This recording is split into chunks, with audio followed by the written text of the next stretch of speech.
I just jumped in. Yeah, what's Can the I say concept of something? the penal code being perfect? What were you discussing?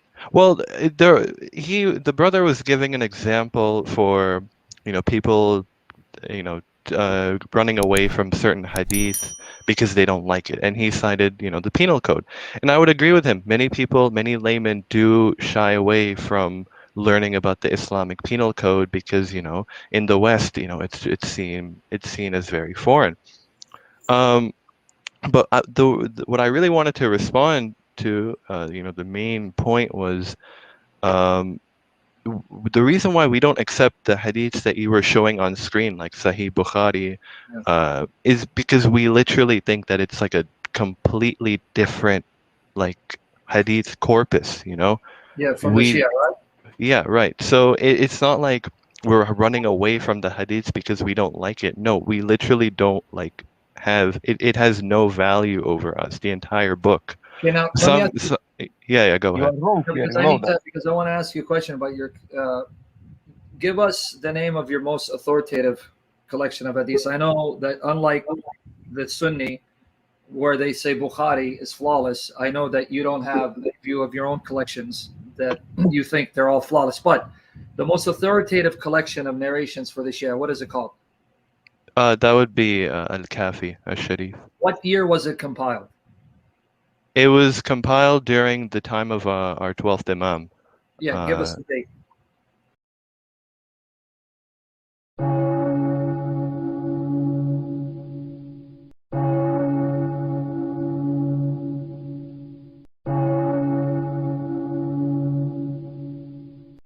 It would be somewhere in, I think, I know the Hijri date is 300 something, 300, Yeah, 400. 300 So years after the Hijrah, right?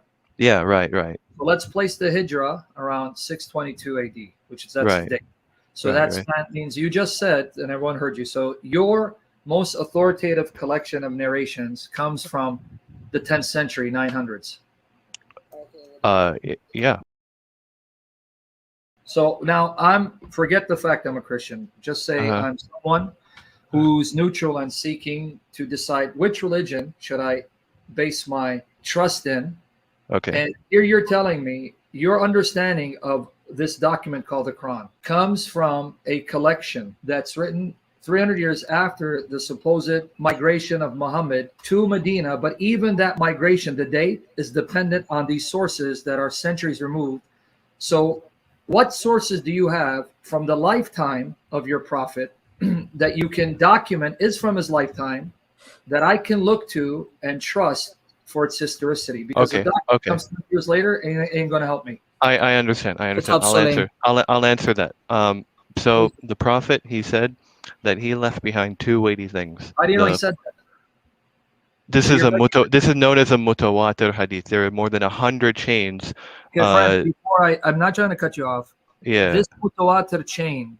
Yeah. You just begged the question. You didn't answer my question. So let's cut to the chase. You're now quoting to me a source that comes 300 years later, where it's multiply attested 300 years later. What I'm asking you is, show me from the reported time of your prophet that he said this, not from a document or documents where you have multiple people coming centuries later telling you this is what they heard, the generation before them and the generation before them, generation.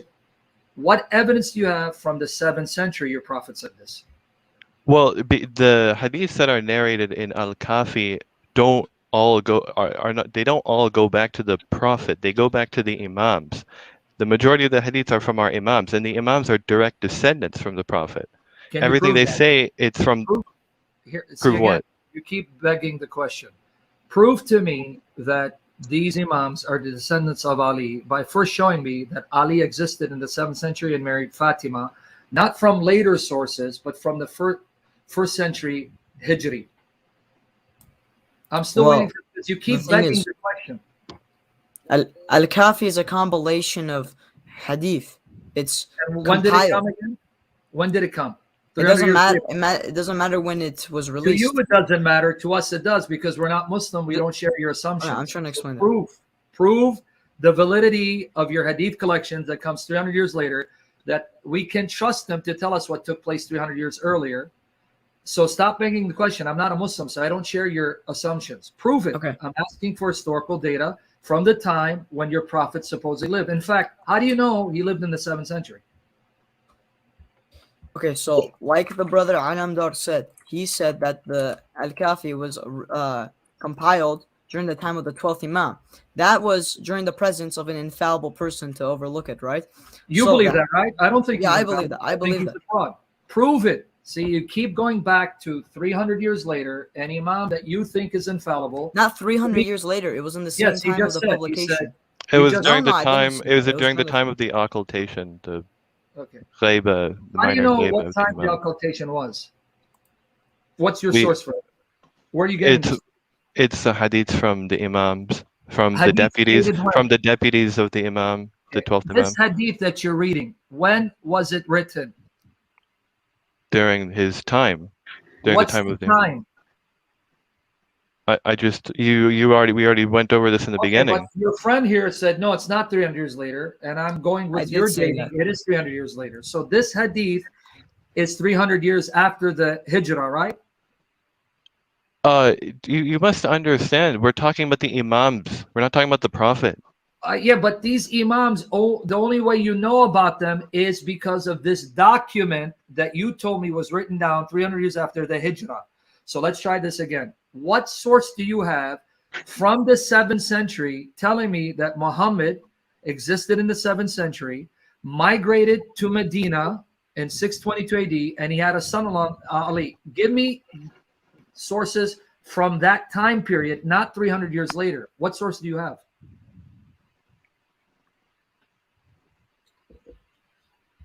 I mean, we would tell you that we believe in. Okay. We would tell you that Ain't we gonna believe in the work like that. Quran. We don't We would believe. tell We you that want- we believe. No, Sorry. no. We want These- historical sources. Okay. Let's not all attack each other. Excuse me, what's the question? Well, if you're asking me what the question is, then you got to go back and rewind. I was Here. talking to. Okay, now let's put the hadith aside. When we go to the Quran, do you believe what the Quran claims for itself? Because I'm going to show you some verses, and Okay. obviously you're going to say yes. If I Sure. in fact, let me even be more clear, because I know there's some Shia who think that the Quran they have today. Some, I'm not saying all of you believe this, but there are some Shia who actually think the Quran that you have today is not complete. Are you one of those Shias that believe that it's not complete? No, everything is authority upon us. Every verse is an authority upon us.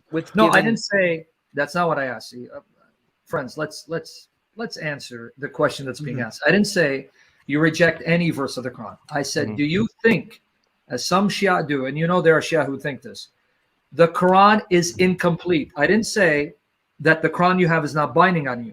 Do you think it's incomplete? Okay, if I can go first. Personally, I believe that the certain interpretations maybe can only be understood through our imams. But I think what we have is, what we have. It's you may have minor changes in haraka, right? Like the fatha kasra dhamma, but it's complete in vocabulary, words, that sort of thing. But our understanding of it may be incomplete. Okay, but do you then disagree, as there are some Shia who claim that there were actually statements in the Quran referring to Ali that have been removed? Do you think that there were statements about Ali in the Quran that we don't find today? Yeah, I can give you an example. Okay, hold on. Wait. Say it slowly. You're saying too fast. Yes, you do agree, because we want to hear you. Okay. Yes, you do agree I will there say were statements about Ali in the Quran that have been removed? Okay. As Shias, we believe that the tafsir, the understanding of it, is still a part of the Quran in a way. So, us saying we believe in tahrif of Quran, distortion of the Quran, could also imply we believe that the commentary in the Quran was distorted. So, what I've actually understood from the scholar Alama Majlisi, when he said something was removed from Imam Ali alayhi salatu wasalam, such as the ayah or the verse that explains that he is the commander of the believers, was removed. I believe that he meant I'm that. glad. Say that slowly. Young man, say that slowly, because you're saying it Okay. fast. Okay, you I'm just said saying- that there was an ayah in the Quran saying that Yes. Ali is the Imam that's removed. So that's a verse that's no longer. No. You didn't let. You completely disregarded what I said towards the end. No, actually, I just repeated what you said. No. You said You there's a fire, right? you repeated the middle of my Here, statement. just repeat it. Just repeat Okay, it. go ahead, finish it. I said, Alama Majlisi, he states in his book, one of his books, that an ayah, and by ayah he means tafsir. There was clear tafsir, clear commentary on the Quran for a certain ayah that Imam Ali was supposed to be the caliph. But What this ayah? is tafsir. This is tafsir. It doesn't matter what the ayah is. No, but hold on. You just confuse it. You There's- just No, listen didn't to confuse yourself it. slowly. You just said tafsir of an ayah, but then you said Yes. ayah. So now, Yes, is the like- tafsir the ayah or is it the tafsir of the ayah? If it's the tafsir of the ayah, what ayah? The tafsir can be part of the ayah. Okay, which ayah? Where's I in the don't, Quran I the don't ayah know. you I'm think? a late. Okay. I don't know. I just know that All right. the, Okay, that's the fine. I'm tafsir not is trying to distorted. bother you. Okay, that's fine. Okay, because I have read that there are some Shia that do admit there are verses that specifically mention Ali that have been removed, but that's okay. Let's put that aside. No, we Since still have them. you still have those verses Yes, we do. about Ali Yes, in the Quran, yes. Yes, Show me. there are many verses about Ali Okay, in the show me. Quran. give me a couple. Okay. I'm not. You would like? Uh, 33. Okay, read 33. Okay, I'll read the second part of it, which goes along with what I'm saying. Mhm. Verily, Allah intends to keep away from you any impurities of sin, O people of the members, O members of the Prophet's family, and to purify you with thorough purification. See, you just did the very thing I've been asking you to prove. Number one, there it says the Prophet, and it Prophet's says his family. family. Okay, and his family. I'm getting there. Apart from these hadiths, how do you know who this Prophet is, and how do you know who the members of his family are? Can you show me that from the Quran? From the Quran? Yes. Not necessarily. So now, if you're going to tell me that the family of your Prophet means Ali and Fatima and Hassan and Hussein, as opposed to the others, like the Sunnis would argue with you, and I don't care about who's right, that's your debate. What source do you have, and what date is this source that identifies who this Prophet is and who are the members of his family? Give me the date of the source that you're going to appeal to. When was it written? What date? That tells you who this Prophet was and who the members of his family are. The oldest source for this? Yeah, the earliest one you have. Give me the date of it. Kitab Sulaim, and it's earlier than Sahih Bukhari. It came What's out the year? within the first century, 714 AD. Give me the actual source that says it's dated to the 8th century. I'd like to see Okay. that. So, First so century, first century. First century, that's Jesus's time. First century of what? First I mean, century first century of the Islamic calendar. So that's the 8th century. That's 700s. Okay, yeah. Give me the proof that this manuscript that you have is from that time. Not assertion. Give me the link. Let me see the document. Let me see the actual manuscript, the archaeological data confirming that date.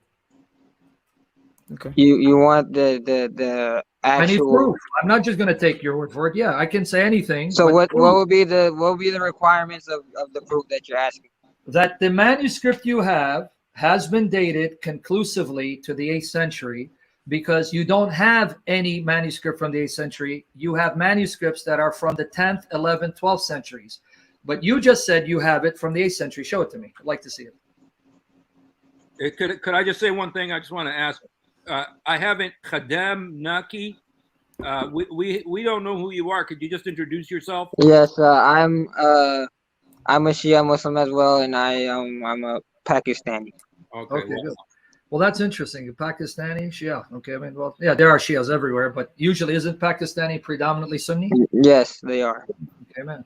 I know that when there's Sunni majority, and anyway, forget it. We have the same problem. Okay, coming back to the issue. What I'm trying to get at here is, here's the point, so you see where I'm going with this. When it comes to Bukhari and Muslim, you question their validity, because not only are they late, but they are compiled by Sunnis. And I'm trying to show you that if you're consistent, Bukhari is questionable because there's stuff in it that are not reliable.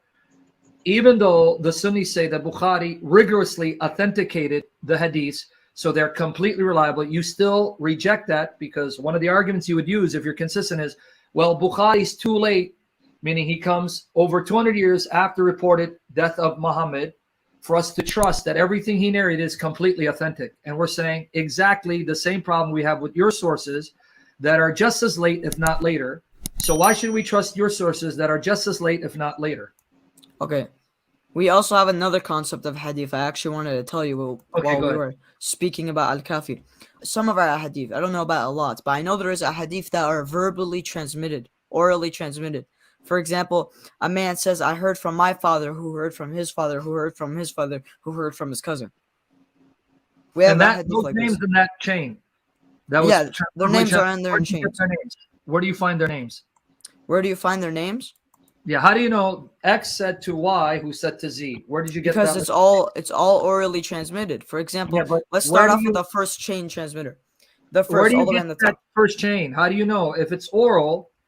How do you know X? Well, you're not, because I want to know the list of names. Where did you find it? You mean it's floating in space somewhere? No, so every hadith comes with a sanad.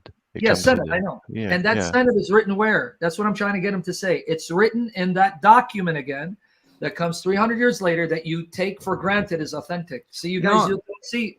Okay. No, so we have scholars that examine the names written there. Examine, and the names are where? Where they examine? Where do they find these names? They are also orally transmitted. Okay. How do you know it's orally transmitted? Who told you? Oh my God. Yeah. How do you know the Bible is how do you know the Bible is compiled correctly? How do you know it's not corrupted by Catholic Church? Can I cut in a little? Can I cut in a little? Unlike you guys, we have copies of the biblical books, the New Testament, that are from the start of the 2nd century, and we have the writings of the individuals themselves who were disciples of the apostles, not sources that come 300 to 400 years later. How do you know they're not attributed? Okay, it's all fraudulent. So we're both agnostic. Don't change the subject. Now come back to you. See, nice trick. You're trying to change the subject. Come back to your issue. The oral transmitters, their names. How do you know who their names are? Where is it found? Where'd you find this? Biographies. Biographies that are oral or written? Both. Okay. So how do you know these oral biographies are actually ancient? Who told you? Well, this would be mostly the job of Rijal experts. They would check the validity of men existing during the time period, during they would see how they, the period they lived in, their relation to the imam, right? Okay. How close they were to the imam. If the guy was never even mentioned at all, if the guy was never even known, we would say that the narrator is unknown, and thus we would call the hadith itself weak. That's the same thing the Sunni, the same way the Sunnis classify hadiths. What I'm trying to get you to see is even this information. For example, let's make up some names. I'm just going to make up. Tony said he heard from Joey, who heard from Timmy, who heard from Samuel, who heard from Nathaniel. Okay, now that list that I just gave you, that list of names, where do you get that list of names? You get it in that document. That's what I'm trying to get at.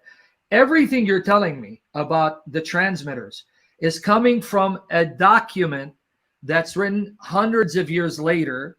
You're not giving me a document that's within the lifetime of Muhammad. Do you have such a document that's from the lifetime of Muhammad? If you don't, let's now talk about the Quran, because we're not going to accept your hadiths, just like you don't accept all of the Sunni hadiths. So let's at least focus on what the Quran says. Let's not bring outside sources, because at least you and the Sunnis agree regarding the Quran. So let's talk about the Quran, because this hadith, the Sunni hadith, we don't accept Hussein because it's Bukhari. Well, we don't accept your Shia hadith because they're just as late. So let's go back to the Quran. Can we talk about the Quran? Sure. Okay, so now let's talk about the Quran.